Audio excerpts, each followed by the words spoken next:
Every time you grow, there will be pain.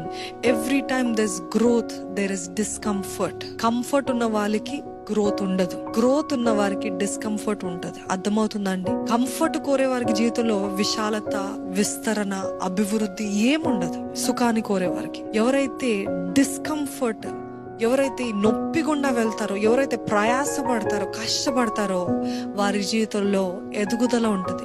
నొప్పి లేనిది ఏది సాధించలేము.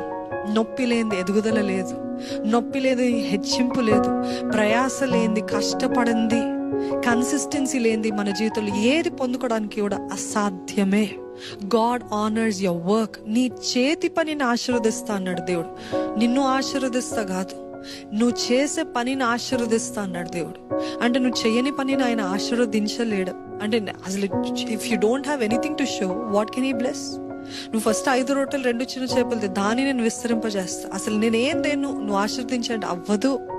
అది దేవుని లెక్క కాదు, దేవుని రాజ్యంలో అది సరికాదు.